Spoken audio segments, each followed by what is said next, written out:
Hello, my dear students. How are you all? What is going on? What are you doing? I hope my students are doing so well.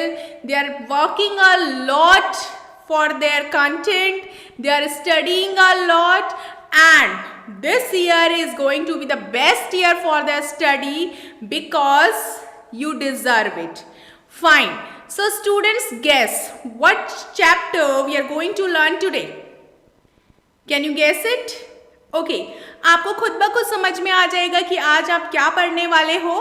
तो उसके लिए मैं आपसे कुछ questions करना चाहती हूँ। जैसे, क्या आपने नोट किया है कि जब भी आप कोई चीज़ ऊपर फेंकते हो upwards from the earth, after some time it comes back towards earth. Why does it happen? क्या आपने देखा है कि हर एक बॉडी जो कि अर्थ के सरफेस पर है वो अर्थ के सरफेस पर ही बनी हुई है? क्या आपने देखा है कि कोई भी बॉडी अर्थ के थोड़ा सा ही ऊपर जा पाती है and then after going to a height it comes back towards the earth? क्या रीज़न है इन सब कारणों का? क्या मिस्ट्री है इसके लिए? एक और चीज़, आपके फेवरेट न्यूटन अंकल जो कि हर एक बच्चे के फेवरेट है और हर एक बच्चे का एक डायलॉग रहता है न्यूटन अंकल के बारे में। क्या डायलॉग रहता है कि काश न्यूटन अंकल के सिर पर एप्पल ना गिरता और काश ये चैप्टर, ये फिजिक्स हमारे सिलेबस में ना होती। तो ये सारी की सारी बातें हम आज के लेक्चर में क्लियर करने वाले हैं and believe me this will be very very interesting chapter for you. So students, chapter का नाम है ग्रेविटेशन। फाइन, तो मुझे यहाँ लिखने दीजिए ग्रेविटेशन। और ग्रेविटेशन क्या होता है? वह फोर्स, वह अट्रैक्शन फोर्स जिसके कारण अर्थ हर एक चीज को अपनी तरफ अट्रैक्ट कर रही है, एक फोर्स लगा रही है जिसके कारण ना ही अर्थ तो लगा ही रही है, ना ही अर्थ बल्कि every two bodies in this whole universe, चाहे मैं हूँ, चाहे आप हो, चाहे मैं हूँ, चाहे ये वॉल है, चाहे मैं या ये मेरे सामने जो सिस्टम है, कोई भी दो चीज, either they are celestial bodies और they are non celestial bodies, either they are living bodies और they are non living bodies, they have attraction force between them. So this attraction force is called gravitational force. Fine, तो gravitational force का meaning सबको clear हो गया होगा। Gravitational force एक ऐसा force है जो इस यूनिवर्स की हर दो ऑब्जेक्ट्स के बीच में लगता है। It is a long range force, बहुत डिस्टेंस से भी लगता है and believe me this is the weakest force in nature, but this force is always attractive. Fine, so let me note down the definition of gravitation. So gravitational force,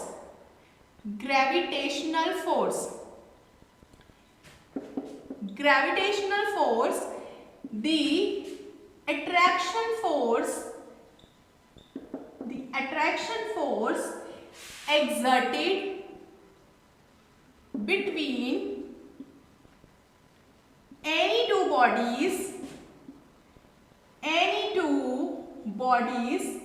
present on the surface, present in the universe, fine. So इस पूरे universe की बात चल रही है क्योंकि Newton uncle ने इसकी डिस्कवरी की थी एंड क्योंकि आपके फेवरेट है न्यूटन अंकल, तो उनके बारे में आप ये गलत अवधारणा ना रखें कि भाई न्यूटन अंकल पेड़ के नीचे बैठे थे और उनके ऊपर एप्पल गिर गया था। तो ऐसा कुछ भी नहीं है।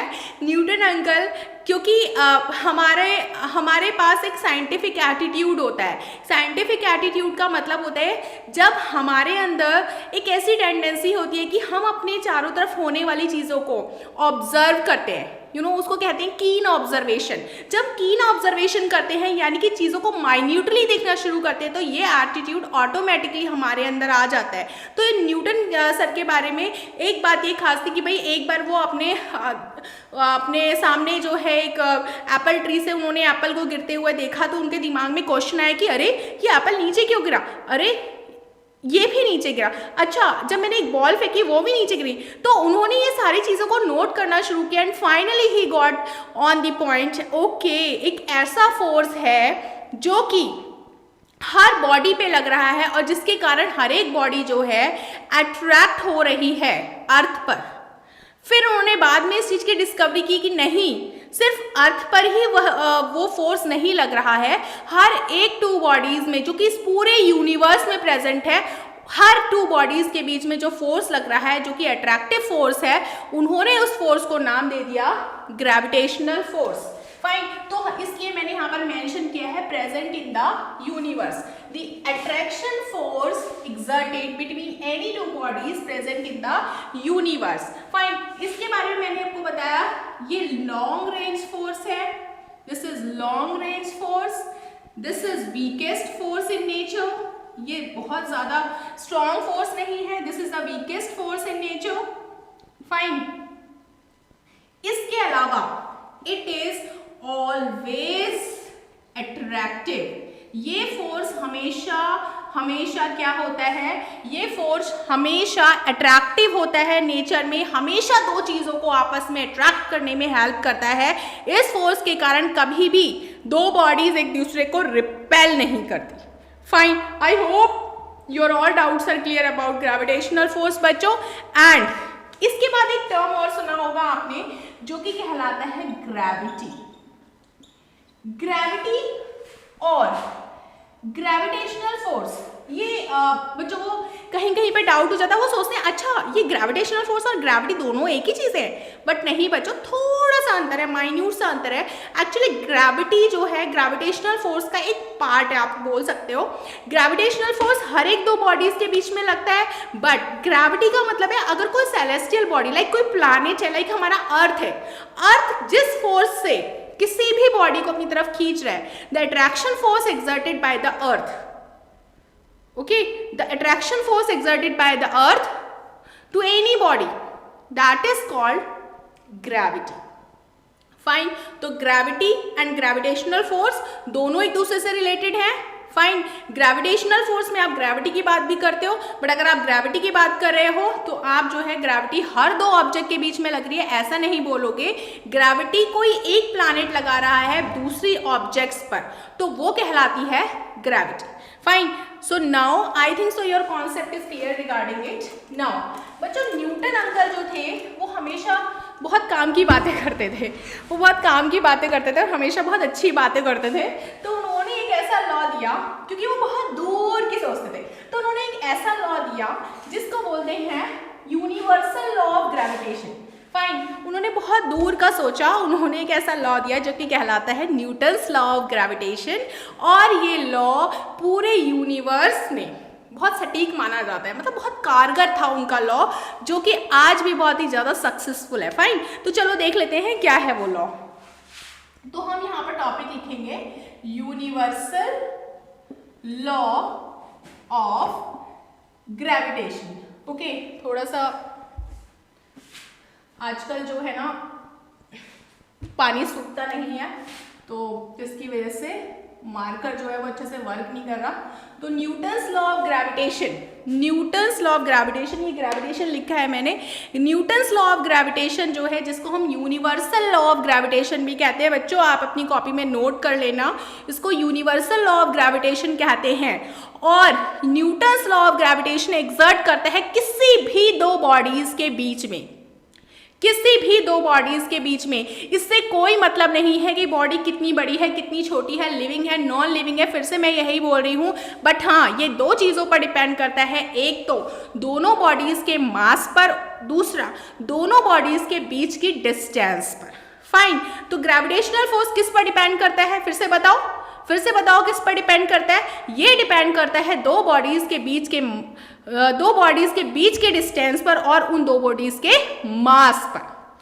अगर दोनों बॉडीज बहुत ज़्यादा मास वाली हैं, बहुत ज़्यादा मास है अगर दोनों बॉडीज का, तो उनके बीच में जो ग्रेविटेशनल फोर्स लग रहा है ना वो बहुत ज़्यादा होगा। अगर उनके बीच की डिस्टेंस बढ़ा दी जाए तो उनके बीच का फोर्स क्या हो जाएगा, अपने आप कम हो जाएगा। इन दो चीज़ों को आपको ध्यान रखना है कि ग्रेविटेशनल फोर्स डिपेंड करता है दो बॉडीज के बीच की डिस्टेंस पर, दूसरा डिपेंड करता है दोनों बॉडीज के मास पर। तो हम मान लेते हैं कि हमने कोई दो बॉडीज ले ली, मान लिया ये जो दो बॉडीज ले ली, फाइन, इसका मास मान लिया मैंने ले लिया m1, इसका मास मान लिया मैंने बच्चों ले लिया m2। ऐसा कोई ज़रूरी नहीं है कि आपको भी m1 और m2 लेना है, आप कैपिटल M ले सकते हो, स्मॉल m ले सकते हो, आप ma ले सकते हो, mb ले सकते हो, this totally depends on you. Physics में ऐसा कुछ हार्ड फास्ट नहीं है, ठीक है। तो मान लिया उनके बीच की जो डिस्टेंस है वो मैं ले लेती हूँ, मान लिया r है इनके बीच की डिस्टेंस, फाइन। तो न्यूटन्स का लॉ क्या कहता है, न्यूटन का लॉ कहता है कि अगर इन दोनों के बीच में फोर्स लग रहा है F, तो ये फोर्स डिपेंड करेगा, जैसे कि मैं बच्चों पहले ही बता चुकी हूँ कि फोर्स डिपेंड करता है दो फैक्टर्स पर, मास पर और डिस्टेंस पर। तो this force of attraction, the force of attraction between any two bodies is directly proportional to the product of their masses, product of their masses m1 m2। तो product of their masses हो गया m1 and m2, fine. This is equation number 1, इसको equation 1 मान लो। The force of attraction between two bodies is directly proportional to the product of their masses, it is inversely proportional to, inversely का मतलब होता है अगर एक चीज बढ़ेगी तो दूसरी चीज घटेगी, अगर एक चीज घटेगी तो दूसरी चीज बढ़ेगी, फाइन। तो चीजों को समझते रहो, कॉन्सेप्ट क्लियर करते रहो, फिजिक्स ना बहुत अच्छी लगेगी, बहुत मजा आएगा पढ़ने में।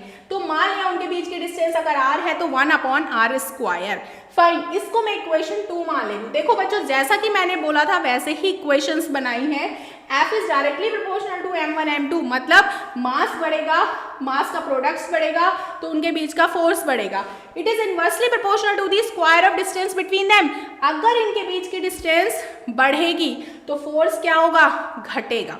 अगर मैं इन दोनों इक्वेशंस को आपस में कंबाइन कर दूं, ठीक है, कंबाइनिंग, अगर मैं इक्वेशन 1 एंड 2 को कंबाइन कर दूं, कंबाइनिंग इक्वेशन 1 एंड इक्वेशन 2, अगर मैं इक्वेशन 1 और 2 को कंबाइन कर दूं, फिर से मैं बार बार बोल रही हूँ, तो मुझे मिलेगा F directly proportional to m1 m2 upon r², m1 m2 upon r²। अच्छा बच्चों, अगर हम ये कांस्टेंट लगाते हैं ना कहीं, तो इस कांस्टेंट को हमें हटाना भी पड़ता है, और जब हम इस कांस्टेंट को हटाते हैं प्रोपोर्शनैलिटी कांस्टेंट को, तो उसकी जगह पर हम एक दूसरा कांस्टेंट लगाते हैं जो कि एक्सपेरिमेंटली प्रूव किया हुआ होता है। तो अगर मैं इस चीज को सॉल्व करना चाहूँ तो मैं इसे लिखूंगी, किस तरीके से मैं इसको लिखूंगी देख लो एक बार। F इज इक्वल टू, मैंने इक्वल का साइन लगाया इसको हटा करके, और मैं यहाँ पर एक कांस्टेंट लगाऊंगी g m1 m2 upon r², g m1 m2 upon r²। देखो मैंने यहाँ पर एक कांस्टेंट लगाया जो कि है g, यहाँ पर ये जो कैपिटल G है ना, this is the constant and this constant is called universal constant of gravitation, fine. तो हमें ये याद रखना है, हमें कुछ चीज़ों को याद रखना है, जो कॉन्सेप्ट हमारे जो हैं आप बोल सकते हो नॉलेजेबल पर्सन्स ने दिए हैं, जिन्होंने इतना ज़्यादा डिस्कवरी की है, जो भी उन्होंने हमें बताया है वो सारी जानकारी हमें याद रखनी है। क्योंकि जब हम खुद की थ्योरी देंगे ना कभी फ्यूचर में, तो हमारी थ्योरी भी और लोगों के द्वारा पढ़ी जाएगी, फाइन। तो इतना टेंशन लेने की जरूरत नहीं है, क्योंकि जब भी बच्चे इस चैप्टर को पढ़ते हैं, जब भी मैं बच्चों को पढ़ाती हूँ, तो बेचारे पहले ही टेंशन में आ जाते हैं। और उनकी टेंशन क्या होती है, मैम इस चैप्टर को हम कैसे करेंगे मैम, इतने न्यूमेरिकल्स हम कैसे करेंगे। तो बच्चों इसका कोई भी सोल्यूशन नहीं है। अगर आपने माइंड सेट कर लिया है कि नहीं मैं इस चीज़ को नहीं कर सकती या नहीं कर सकता, तो बिलीव मी आप बिल्कुल भी नहीं कर सकते। बट एक बार आपने अगर पॉजिटिव अप्रोच कर ली, okay fine this chapter is so easy, I am liking it, so definitely आप देखोगे कि law of attraction, it will itself come to you and you will really like it. So practice for it, fine, practice for it and you will love it. ठीक है, तो ये हमने decide किया। यहाँ पे हमने यूनिवर्सल लॉ ऑफ ग्रेविटेशन पढ़ा। यूनिवर्सल लॉ ऑफ ग्रेविटेशन कहता है the force of attraction, the force of attraction between two bodies is directly proportional to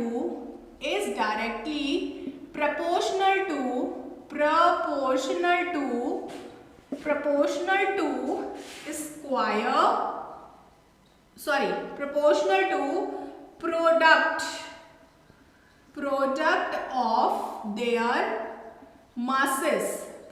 of their masses and inversely proportional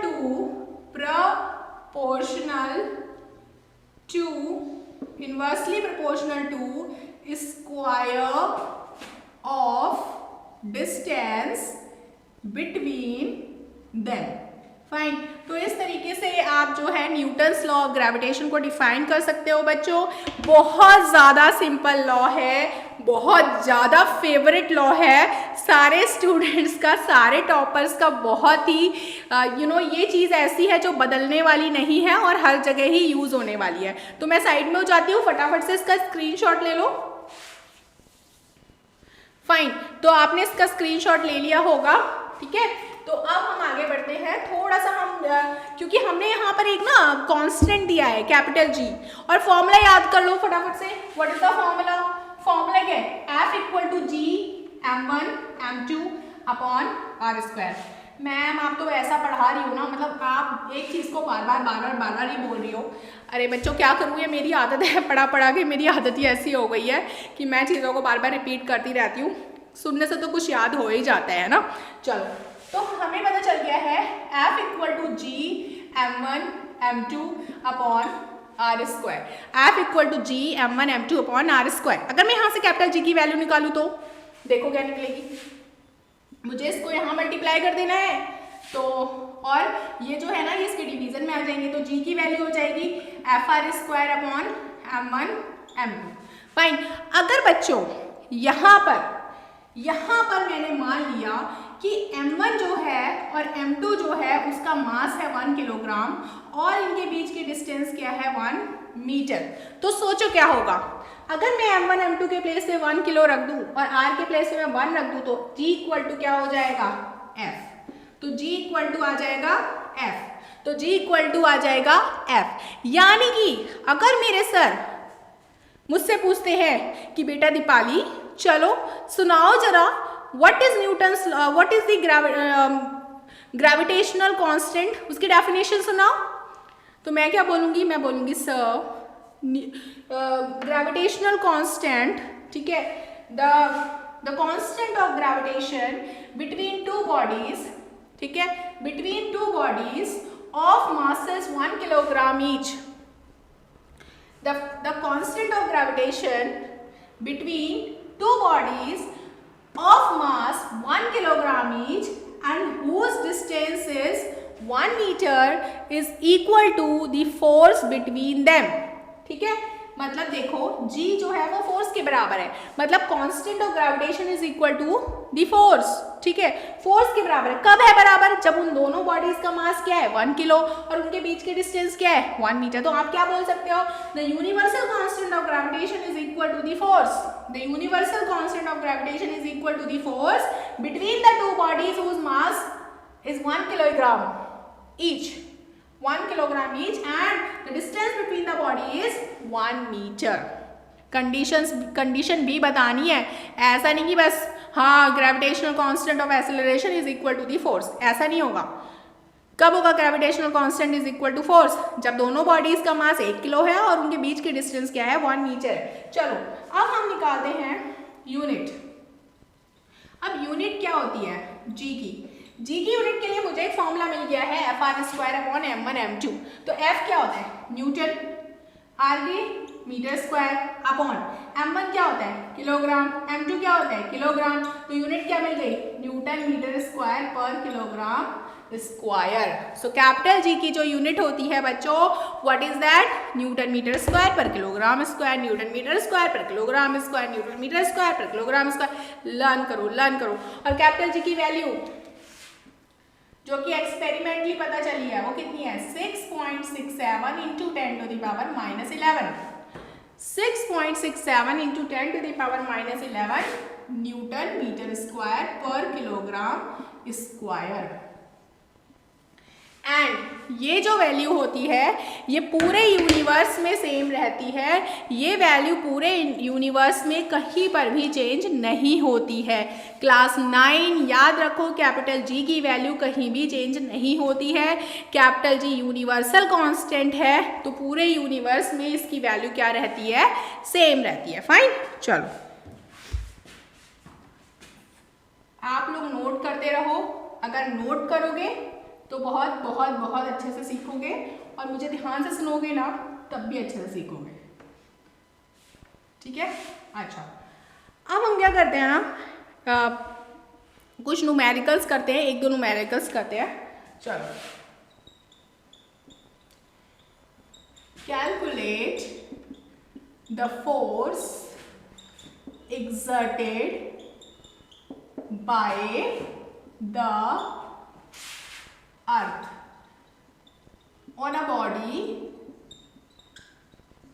of mass 1 kilogram.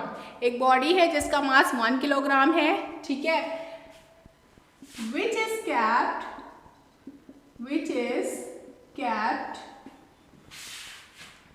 at the surface of earth। ठीक है, ये हमारा question हो गया।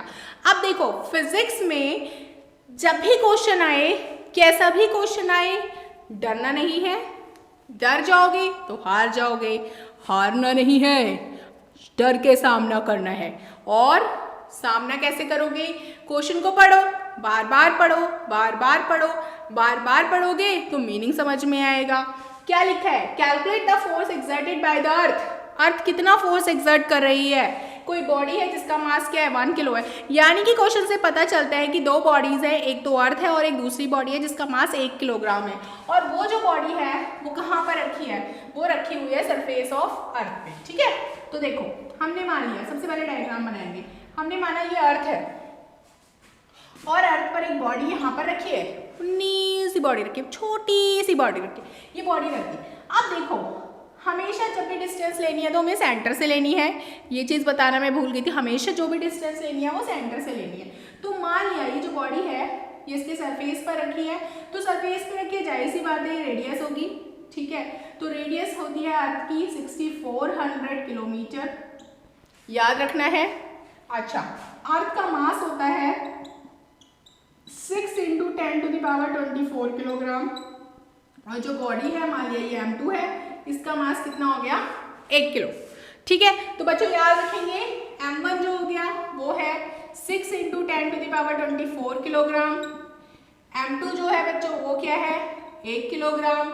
ठीक है, और जो उनके बीच की जो डिस्टेंस है वो है 6400 किलोमीटर, यानी कि 6400 इंटू 1000 मीटर। ठीक है, अब मुझे क्या करना है? मुझे फोर्स निकालना है। तो फोर्स का फॉर्मूला होता है G(m1 m2 upon r square. यहाँ पे मैंने कैपिटल R लिया था ना, इस वजह से मैंने फॉर्मूले में भी कैपिटल R ले लिया। ठीक है, नाउ G की वैल्यू मुझे रखनी है 6.67 into 10 to the power minus 11। मुझे M की वैल्यू रखनी है, M1 जो है वो है 6 इंटू 10 टू द पावर 24 और M2 है 1, और r स्क्वायर मतलब मुझे इस वैल्यू का स्क्वायर करना है। तो स्क्वायर करने के लिए बच्चों 64 1 2 3 4 5 3 4 5, यहाँ पर 64 1 2 3 4 5। देखो है ना सिंपल। चलो आप देखो, ये पॉइंट हटाया मैंने तो 2 0 और नीचे लगा दिए। ठीक है, अब देखो मुझे पहले क्या करना है, पहले मैं पावर सॉल्व करती हूँ, और 10 की पावर देखो 24 और 11, 24 प्लस का है 11 माइनस का है, तो मैंने उसको सब्ट्रैक्ट कर दिया बच्चों। 24 से 11 गया तो 13 बचा। 64 इंटू 64 किया है मैंने, क्योंकि ये पावर मैं एक साथ लिखने वाली हूँ 1 2 3 4 5 1 2 3 4 5, यानी कि 10 की पावर हो गई 10। 10 की पावर 10 से 10 की पावर 13 को कैंसिल किया तो पावर बची 3। नाउ मेरे पास जो वैल्यू है वो है 667 इंटू 6000, क्योंकि ये 10 का पावर 3 का मतलब है 1000। 64 इंटू 64, ठीक है। Now what we will do, अब हमें क्या करना है, हमें सीधे सीधे मल्टीप्लाई करना है और फिर इसको हमें सॉल्व करना है, ठीक है। तो फिर मैंने मल्टीप्लाई किया 667 और मैंने मल्टीप्लाई किया 6 को, तो मुझे ये संख्या मिल गई है 400200, ठीक है। मैं मल्टीप्लाई करूंगी 64 और 64 को,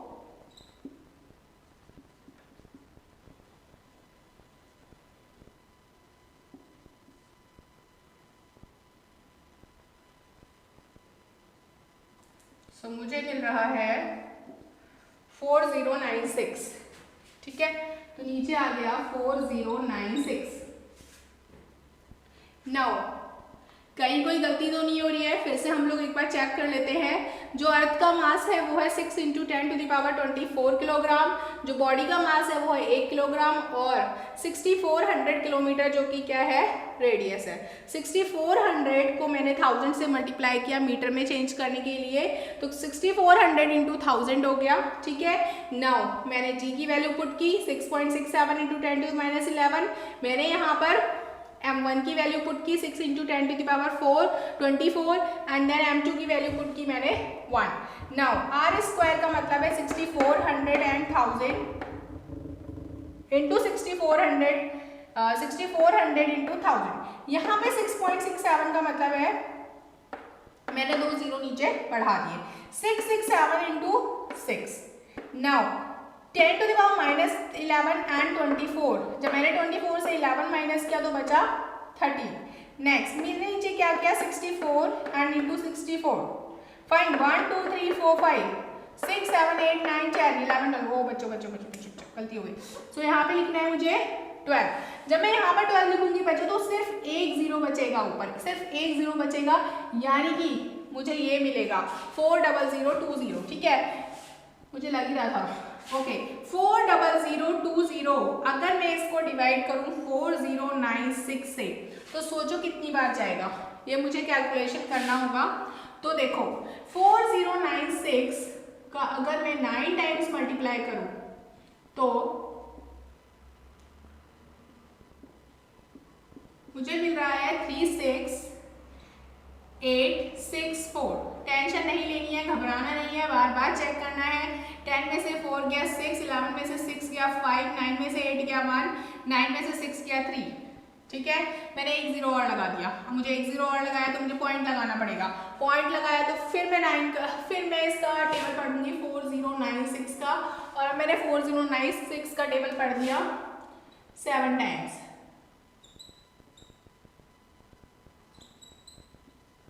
ओके 282672, तो मैंने यहाँ पर लिखा 7, तो 9 10 में से 2 गया 8, 15 में से 7 गया 8, 14 में से 6 गया 8, ओके एंड 10 में से 8 गया 2, ओके 2888। नाउ मैं एक जीरो और लगा देती हूँ, एक जीरो और लगाया मैंने तो 7 टाइम्स और ही जाएगा, जो कि मुझे दिख रहा है यहाँ से 28672। तो बच्चों मैं यहाँ तक छोड़ देती हूँ करके, और मुझे आंसर मिल रहा है 9.77। 9.77 का मतलब हुआ बच्चों 9.8 नियर अबाउट, तो which is 9.8 Newton. So at last हम लिख सकते हैं कि भाई अगर कोई भी 1 किलोग्राम की बॉडी अर्थ के सरफेस पर रखी हुई है तो उस पर कितना फोर्स लगेगा, वो फोर्स होगा 9.8 न्यूटन, ठीक है। बहुत इंपॉर्टेंट क्वेश्चन है, इसको नोट कर लो। मैं साइड में हो जाती हूँ, फटाफट से इसका स्क्रीनशॉट ले लो। ओके नाउ अब एक क्वेश्चन और कर लो, थके तो नहीं हो। ओके भाई नाइन्थ में हो तो जिम्मेदारी आ ही गई है। पढ़ाई की जिम्मेदारी तो है ही तुम्हारे कंधों पर। कितने लोग पढ़ाने की कोशिश कर रहे हैं मैडम, बट मैं आपको जानती ही हो हमारे दिल में क्या है। अच्छा, समझ में आ गया, सब समझ में आता है। चलो एक क्वेश्चन और करते हैं, बहुत सिंपल सा, ठीक है। ओके, क्वेश्चन मैं लिख रही हूँ, calculate the force of attraction between two bodies of mass, हम लोग ले लेते हैं mass, okay, 32 kilogram and 64 kilogram. Fine, मैंने दो बॉडी ले ली, 32 किलोग्राम की, 64 किलोग्राम की। If the distance between them is 8 kilometre. चलो बच्चों, इस क्वेश्चन को ना एक बार खुद ट्राई करो और फिर खुद ट्राई करने के बाद तब मेरा सॉल्यूशन देखना कि मैम ने कैसे बताया और हमारी क्या गलतियां थी, ठीक है। तो फिर से इस क्वेश्चन को पढ़ो एक बार। मुझे फोर्स ऑफ अट्रैक्शन निकालना है बिटवीन टू बॉडीज जिनका मास है 32 किलोग्राम एंड 64 किलोग्राम। तो मैंने डायग्राम बना लिया इस तरीके से, मैंने दो बॉडीज बना ली, मैंने यहाँ सेंटर लिया, यहाँ सेंटर लिया और इनके बीच की डिस्टेंस ले ली। मैंने मान लिया ये m1 है जो कि 32 किलोग्राम है, मैंने मान लिया ये m2 है जो कि 64 किलोग्राम है, ठीक है। नाउ मैंने मान लिया उनके बीच की डिस्टेंस 8 किलोमीटर। नाउ बच्चों, MKS सिस्टम फॉलो करना ज़रूरी है। MKS सिस्टम का मतलब होता है बच्चों, बहुत ज़रूरी है, हाँ मेरी बात को ध्यान से सुनना। MKS सिस्टम का मतलब होता है मीटर किलोग्राम सेकंड, मतलब लेंथ मीटर में होनी चाहिए, मास किलोग्राम में होना चाहिए और टाइम सेकंड में होना चाहिए, ठीक है। यहाँ पर मास किलोग्राम में दिखाई दे रहा है तो लेंथ किस में होनी चाहिए, मीटर में होनी चाहिए। MKS metre kilogram second. तो भाई 8 किलोमीटर को मुझे मीटर में कन्वर्ट करना है। इट मीन्स दैट अगर मैं m1 लिखूं 32 किलोग्राम, मैं अगर m2 लिखूं 64 किलोग्राम, तो उनके बीच की जो डिस्टेंस है वो है 8 किलोमीटर, यानी कि 8000 मीटर। फाइन, 8000 मीटर, ठीक। अब मैंने फॉर्मूला लगाया सीधे सीधे, F equal to G m1 m2 upon r square. Formula जरूर लिखो, कुछ बच्चे ना फॉर्मूला ही नहीं लिखना चाहते, इतने ज़्यादा आलसी होते हैं ना कुछ बच्चे, फॉर्मूला ही नहीं लिखते, सोचते हैं अच्छा टीचर अपने आप ही समझ जाएगा। ऐसा नहीं है, आपको फॉर्मूला लिखने की आदत डालनी पड़ेगी, क्योंकि अच्छी आदतें ना डालना बहुत ज़रूरी है, ठीक है ना। g की वैल्यू पुट करो 6.67 into 10 to the power -11, m1 की वैल्यू पुट करो 32, m2 की वैल्यू पुट करो 64, r स्क्वायर का मतलब है 8000 का स्क्वायर, मतलब दो बार लिख दो, फटाफट से पॉइंट हटाओ, नीचे 2 0 लगाओ। अब मैंने क्या किया, मैंने बोला था सबसे पहले पावर्स को सॉल्व करना है, तो पावर को एक साइड करते हैं और बाकी चीज़ें हम एक साइड करते हैं। देखो नीचे 8 और 8 मैं एक साथ लिख देती हूँ बच्चों, 1 2 3 4 5 6 7 8 0 हो रहे हैं, तो मैंने क्या किया 8 into 8 into 10 to the power 8, ऐसे लिखना चाहिए। तो रायता फैलाने की बजाय ना रायता समेटना सीखो, ठीक है ना। 8 4 जा 32, 8 8 जा 60, ठीक है। तो क्या मिल गया 667 इंटू 8 4 जा 32 इंटू 10 टू द पावर -11 है ना, और ये 10 की पावर 8 है, तो 10 की पावर 8 को जो हम ऊपर लेके जाएंगे तो क्या हो जाएगी 10 की पावर -8 हो जाएगी, ठीक है ना। 667 को 32 से मल्टीप्लाई करो, 2 7 जा 40, 2 6 जा 12 30, 2 6 जा 12 30, नाउ 3 7 जा 21, 3 6 जा 18, ओके 3 6 जा 18, नाउ 4 4 3 1 2, तो कितना आ गया 2 1 3 4 4 इंटू 10 टू द पावर -90।